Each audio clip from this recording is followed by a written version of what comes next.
What's going on, guys? I'm Steve. Welcome back to the channel. Welcome back to another video. If it's your first time stopping by the channel, hit that subscribe button. Trust me, you won't regret it. You're a returning subscriber as always, guys. Welcome back, and I do appreciate the support. Guys, the Colorado Buffaloes under Coach Prime, Deion Sanders, are now 3-0. They've beaten Nebraska, TCU, and Colorado State University. They're in-state rival. Now, I don't really want to talk about football in this video, but I do want to talk about Deion Sanders or Coach Prime.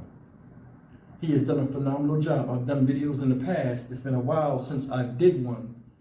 And I said a few things that are still sticking today. He's doing what a lot of us men out here need to be doing. And that's being real with people and trying to make young men great men.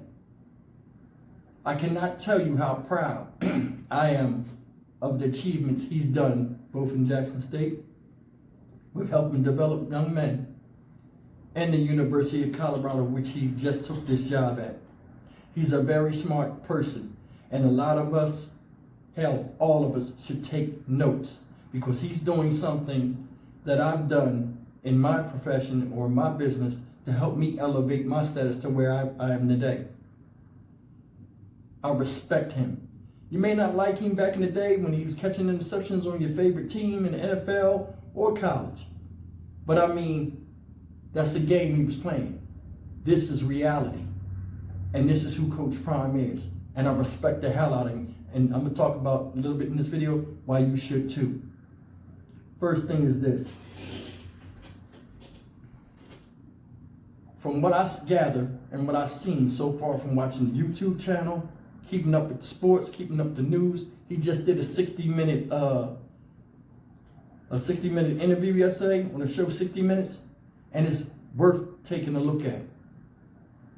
I mean, it's really good. And like, this is what sparked me to do this video.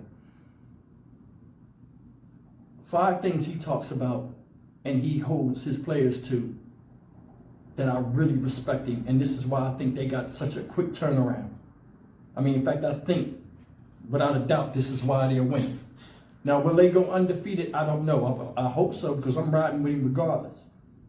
Because what he's doing is an admirable thing. And it's amazing thus far.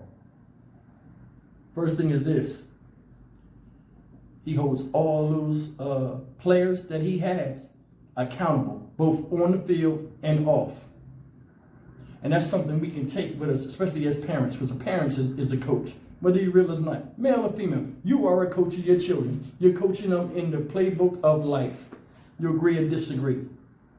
Holds them accountable, both on the field and off the field. As parents, we should hold our kids accountable both in the house and outside of the house.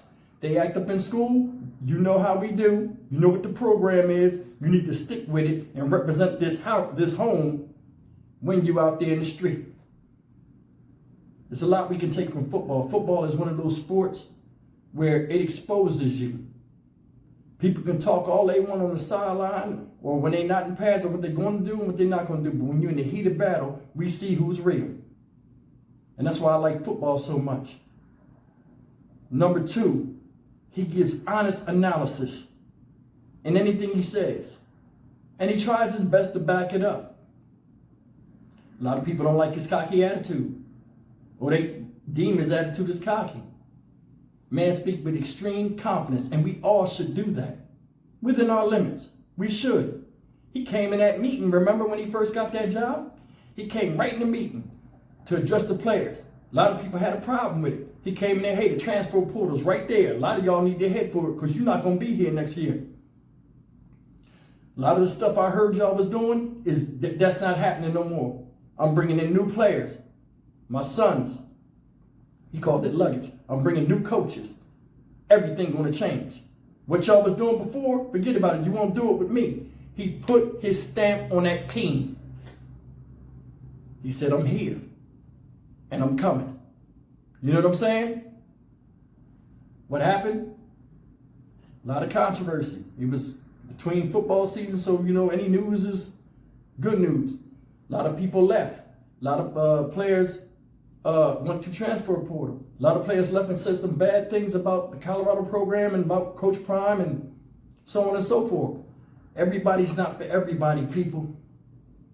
And that's the truth. That's one of the things a lot of these young children need to learn out here. You can't be friends with everybody. Everybody's not your friend. You know, I had a son that wanted to be friends with everybody, whether they good or bad in class. He would run and gravitate to the worst person in class and want to be friends with him and like get caught up in stuff because he want to be around him. Can't do that in life. Behind every one of us, with every step we take, every day, there's a path that we're blazing. Whether we know it or not, we're leaving tracks and other people are watching and other people can follow. It's up to us to make sure we're focused to go on the right path in a positive direction. So anybody that does follow us reaps the benefit of going in the right direction. Another thing he does that I like, he works in small increment goals. Football is a week by week venture. You go, defeat one opponent, you move on to the next. It's just like life, especially with men. We're task oriented. We accomplish one task, it leads to the next task. Very simple. A very simple philosophy that a lot of us don't follow and we get caught up in the mix of confusion. Goals. Small goals, you conquer them step by step. Moving on to bigger goals. Moving forward. Another thing, with these goals being processed, takes us to progress. He expects progress. Be better than you were the day before. Learn something. It can only help you be better. Situation with progress, you've seen it. Beginning of training, they're working on their skills, strength, conditioning, what have you, camaraderie, building a brotherhood, building the team element. Now look at it. First game of the season, and I was doubtful. I gotta admit, I was doubtful. They went against the number 2 finished ranked team in the nation. TCU was in the championship last year against Georgia, and they beat them. They were almost last in offense, total offense and defense. University of Colorado almost last in offense and defense last year. They wasn't even picked to be relevant in the top 25 or the top 40, I think. Here, that team comes out.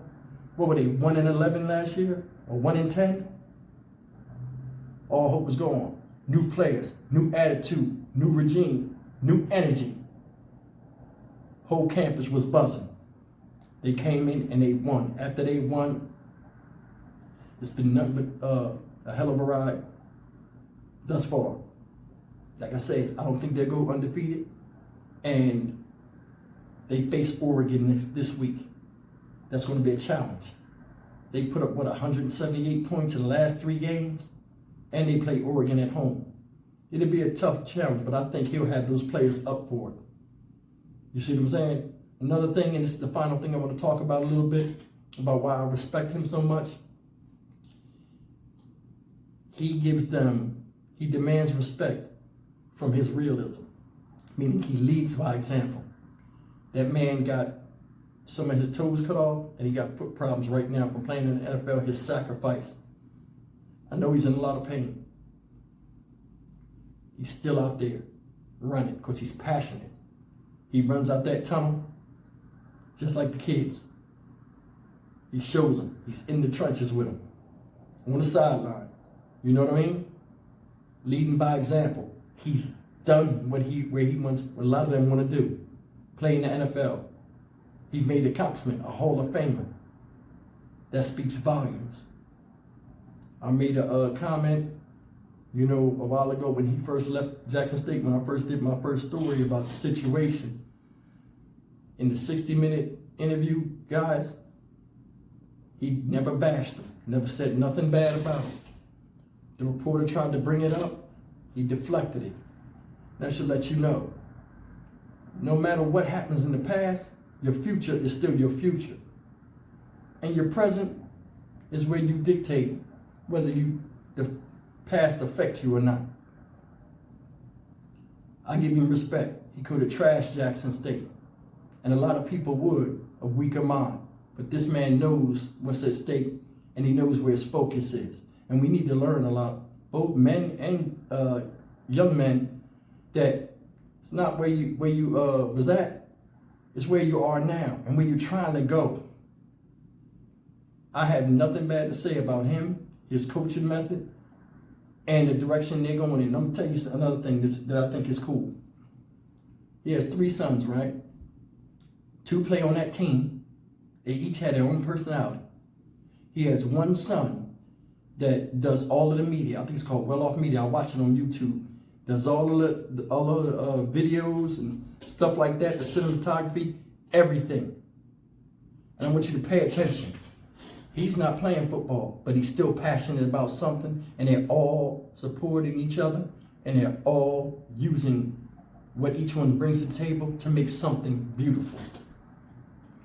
He could have went to Florida State. Auburn could have had him.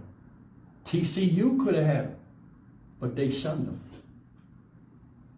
He goes to a state, I think they said Jackson, Mississippi was 83 or 86% black. He went from Jackson, Mississippi, to the city that Colorado is, the University of Colorado is in Boulder, and it's 1% black. A lot of people had a problem with that. You know what I mean? You go where the opportunity is. See, Deion Sanders has a certain mindset that a lot of people have when they get up there and they're successful and they realize that banging your head over black, white, green, purple, or what have you is fictitious. Does racism occur in America? Yeah, it does. But it's from certain people with certain mindset. Not everybody feels like that. You know what I mean? A lot of people don't have time to think about that. We're too busy out here trying to build our own legacy as men. Check this out. It said Colorado merchandise since he even got the head coaching gig done went up 819%. You know what kind of takeoff that is, price-wise and revenue-wise? That's insane. They said the season tickets are sold out. I got my notes right here. They got a YouTube channel, and they got a docu-series coming out about this man. I don't know what TCU, Auburn, and Florida State was thinking. They should have, I don't know why. Who knows? I just think it's his brash opinion. And you guys leave me a comment. Why do you think those schools didn't pick him up? Because, I mean, he's doing a hell of a job. And I knew he was going to do that. I thought he was going to take a little bit of, you know, them getting more players and stuff like that. I didn't know it was going to be such a drastic turnaround. I thought they was going to go at least, at the most, you know, 500 would be a successful season. If they get past Oregon, if they beat USC, besides Utah, who they got? This thing, if they beat Oregon, just beat Oregon and lose to USC, it's set in stone. Colorado's back. After they beat Tennessee, after they beat TCU, the recruitment just went through the roof. Here it is, an unranked school with a hodgepodge of new players, new coaches, everything, and they came and beat the number 2 ranked school in the nation that was in the championship game last year in the final top 25 poll. That's a hell of an achievement by a hell of a person. He uses marketing well. And this is something we gotta really think about. A lot of us that are out here on social media and stuff, we need to really get into marketing. This man understands marketing. I understand marketing. He marketed himself. He's the product. Came in there, did his contract a certain way because he had star power. He's no different than you or I. We have the same ability to make ourselves larger in life if we do our due diligence and find something we're passionate about and do it till it kills us. Coach Prime, I'm proud of you, bro. I'm proud of you. I'm riding with you. Nation's riding with you. You see these games on TV, they showing them all on national TV. Of course, this is a polarizing figure, and this is going to be a polarizing team. I can't wait to see next year what they look like. With we already got there. They had this year recruiting, but this next full year recruiting, I'm telling you, Colorado about to be a powerhouse. But before I leave, I'm going to say this. Could you imagine this if he went back to Florida State, his alma mater? It'd have been insane. Or what if he went to Auburn and went up against Nick Saban? Come on. The Iron Bowl, every year, been off the hook. Now you got an in-state battle for recruits. Auburn versus the University out. Man, look. Come on. It'd been crazy. But anyway, I give him respect for 3 reasons. He didn't succumb to peer pressure and stay at J-State. He knows what his plan is, and he followed it. And everywhere he's going, he's trying to put a positive footprint down where it's not just about him. It's about those around him that he can make better. Leave me a comment, man. Hit the thumbs up on your way. I'm Stock Market Steve for the Dynamic Reason channel. As always, like, comment, share, and subscribe. Go Buffs. You know what I'm saying?